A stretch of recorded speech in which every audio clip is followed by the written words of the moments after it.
Hi everyone, welcome to सरकारी eight once again. तो इस वीडियो में हम लोग एक इम्पॉर्टेंट अपडेट डिस्कस करने वाले हैं जो कि एम्स बीएससी पैरामेडिकल की काउंसलिंग के बारे में है। तो आप सभी को पता भी होगा कि एम्स बीएससी पैरामेडिकल की जो काउंसलिंग है वो स्टार्ट हो चुकी है एंड 21 जुलाई से काउंसलिंग स्टार्ट हो गई है एंड 26 जुलाई यहाँ पर लास्ट डेट है। तो काउंसलिंग में आपको कैसे पार्टिसिपेट करना है एंड क्या टिप्स हैं जो आपको याद रखनी चाहिए सो दैट कि आप काउंसलिंग में एक सही तरीके से पार्टिसिपेट कर पाएं एंड उसके बाद जो है कौन से कोर्सेज अच्छे हैं, कौन से एम्स अच्छे हैं, उनके बारे में थोड़ा सा डिस्कशन करेंगे। एंड बाकी अगर आपको पर्सनल पेड काउंसलिंग चाहिए तो स्क्रीन पर दी गई टेलीग्राम आईडी पर मेरे को मैसेज कर सकते हैं एंड इसके जो चार्जेस है ₹297 है। तो उतने में आपको जो है काउंसलिंग में अगर हेल्प चाहिए तो आप ले सकते हो सो दैट कि आपको लाइक प्रेफरेंस लिस्ट मिल पाए या जो मतलब बेस्ट एम्स हैं वो आपको पता चल पाए या बेस्ट कोर्सेज जो हैं वो आपको पता चल पाए। एंड आपको अगर लगता है कि भाई रैंक वगैरह इतनी अच्छी नहीं है तो उसके अकॉर्डिंग फिर क्या बेस्ट रहेगा, तो जो गाइडेंस उसके लिए चाहिए उसके लिए आप एनरोल कर सकते हो। ठीक है, तो पेमेंट करने के बाद जो है आपको ग्रुप में ऐड कर दूंगा मैं एंड साथ ही आपको मेरा कॉन्टैक्ट नंबर मिल जाएगा जिसके बाद आप अपने जो भी डाउट्स है वो डिस्कस कर सकते हो। तो यहाँ पे जो एम्स बीएससी पैरामेडिकल की काउंसलिंग है आपकी 26 जुलाई तक है। तो 26 जुलाई तक आपको अपना रजिस्ट्रेशन कर लेना है और चॉइस फिलिंग करनी है।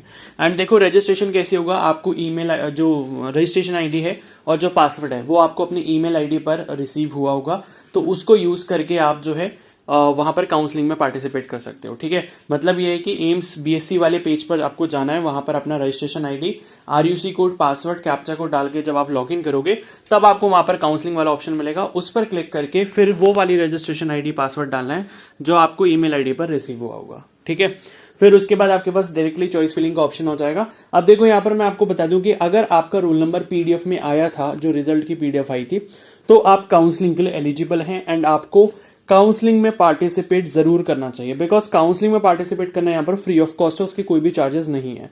ठीक है, एम्स की तरफ से कोई भी रजिस्ट्रेशन फीस वगैरह आपको नहीं देनी होगी काउंसलिंग के लिए, इसलिए आपकी रैंक ज्यादा भी है तो भी आप काउंसलिंग में जरूर पार्टिसिपेट करें।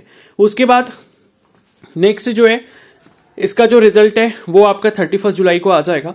अब कुछ इंपॉर्टेंट बातें हैं मैं आपको यहां पर बता देता हूं। ठीक है, पहली चीज तो आपको ये ध्यान रखनी है कि यहां पर 2 राउंड की इंफॉर्मेशन जो दी है कि फर्स्ट और सेकंड राउंड कंडक्ट होगा, इसके बाद एक और राउंड भी होता है जिसे ओपन राउंड ऑफ काउंसलिंग कहते हैं, वो बाद में होगा, उसकी डिटेल्स बाद में आती हैं।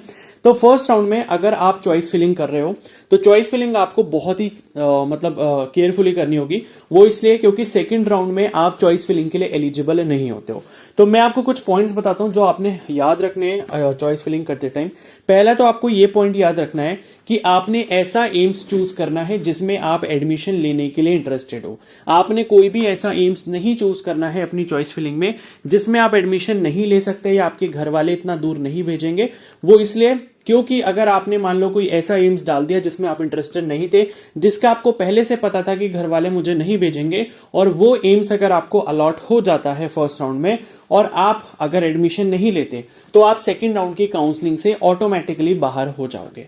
ठीक है, तो आपको अगर काउंसलिंग में बने रहना है सेकंड राउंड तक तो आपको ये गलती बिल्कुल भी नहीं करनी। आपको ऐसे एम्स से बिल्कुल भी अपनी चॉइस फिलिंग में नहीं फिल करने चाहिए जो आपको लगता है कि ज्यादा दूर है या वो आपकी रीच से बाहर है, आपके घर वाले आपको अलाउ नहीं करेंगे या फिर आपका खुद का मन नहीं है उतना दूर जाने का। तो ये पहला पॉइंट है जो आपको याद रखना है। दूसरा सबसे इंपॉर्टेंट पॉइंट ये है कि एम्स बीएससी पैरामेडिकल में मल्टीपल कोर्सेज हैं। ठीक है, बीएससी एमएलटी है, रेडियोथेरेपी है, रेडियोलॉजी है। ठीक है, उसके बाद ऑप्टोमेट्री है और ओटी एंड एटी है, operation theatre and anaesthesia technology है। ठीक है, परफ्यूजन टेक्नोलॉजी है। तो बहुत सारे कोर्सेज हैं। अब ये कोर्सेज जो हैं आपको सभी मिलेंगे चॉइस फिलिंग में। ठीक है, सभी एम्स फिल कर सकते हो, सभी एम्स के जो जो कोर्सेज है वो आप फिल कर सकते हो। तो आप जब चॉइस फिलिंग करो तो आप ये बात भी जरूर ध्यान रखें कि ऐसे कोर्स को आप बिल्कुल फिल ना करें जिसमें आपका कोई इंटरेस्ट नहीं है या जिसके बारे में आपको कुछ नहीं पता, जो आप नहीं जानते। मतलब यह है कि सारे कोर्सेज के बारे में एक बार थोड़ी इंफॉर्मेशन निकाल लो, यूट्यूब वगैरह पे चेक कर लो, गूगल पर चेक कर लो कि क्या करियर स्कोप है, क्या होता है इस कोर्स में। ठीक है, उसके बाद जॉब अपॉर्चुनिटीज वगैरह कैसी हैं, उसके अकॉर्डिंग ही आपको अपने कोर्स को प्रेफरेंसेस देने चाहिए।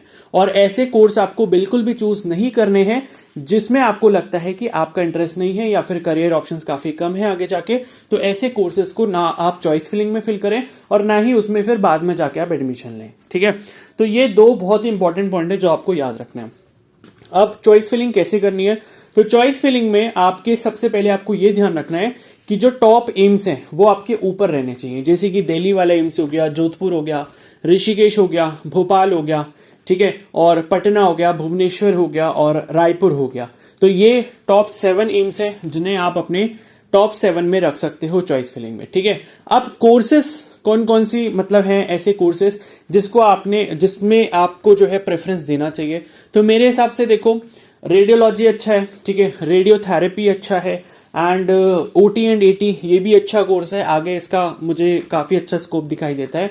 जो एनेस्थीसिया टेक्नोलॉजी या ऑपरेशन थिएटर टेक्नीशियन का कोर्स है ये भी अच्छा है, ठीक है। तो ये कोर्सेज हो गए आपके। ऑप्टोमेट्री मेरे हिसाब से कोई ज़्यादा अच्छा खास कोर्स नहीं है। मैंने काफ़ी सारे ऑप्टोमेट्री के देखे हैं जो ऑप्टोमेट्री कर रहे हैं मतलब या कर चुके हैं, तो उसके बाद जनरली मैंने यही देखा है कि कुछ ज़्यादा नहीं मिल पाया है, ठीक है। तो ऑप्टोमेट्री वो आप अपने अकॉर्डिंग देख सकते हो, अपनी रिसर्च भी कर लेना, बट मेरा जो पॉइंट ऑफ व्यू है उसके अकॉर्डिंग मैं आपको बता रहा हूँ। तो optometry is not a good choice, ठीक है। बाकी डायलिसिस वगैरह ये सब भी ठीक है, डायलिसिस टेक्नीशियन वगैरह का कोर्स आपको दिख जाएगा उसमें चॉइस फिलिंग में, तो वो भी ठीक है। परफ्यूजन टेक्नोलॉजी का भी आप देख सकते हो, ठीक है।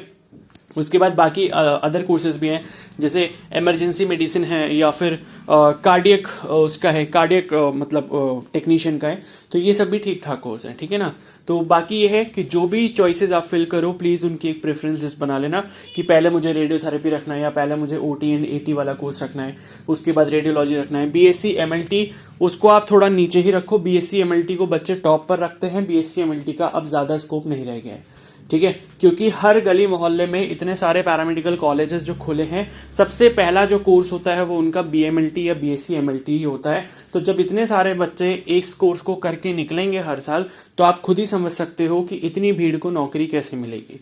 तो ये चीज़ सारी आप थोड़ा समझो, सोचो, रिसर्च करो एंड उसके बाद आप अपने कोर्सेज को सेलेक्ट करो, ठीक है। तो सबकी वीडियोस वगैरह यूट्यूब पे आपको मिल जाएंगी, ठीक है। अलग अलग कोर्सेज के बारे में जो प्रोफेशनल्स हैं उस कोर्स से रिलेटेड या उस फील्ड से रिलेटेड वो आपको कुछ ना कुछ बताएंगे। तो थोड़ी रिसर्च आपको करनी पड़ेगी अगर आपको एक बेस्ट कोर्स चाहिए और बेस्ट कॉलेज में एडमिशन लेना चाहते हो, ठीक है ना।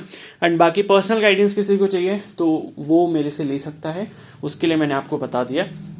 तो ये सारी अगर टिप्स वगैरह आप फॉलो करते हो तो आपको अपने अकॉर्डिंग बेस्ट कोर्स और बेस्ट कॉलेज मिल पाएगा, ठीक है। और मैं एक बात बता दूं, आपकी रैंक कितनी भी खराब हो, कितनी भी नीचे हो, लेकिन बेस्ट एम्स को ही पहले प्रायोरिटी देनी है आपने।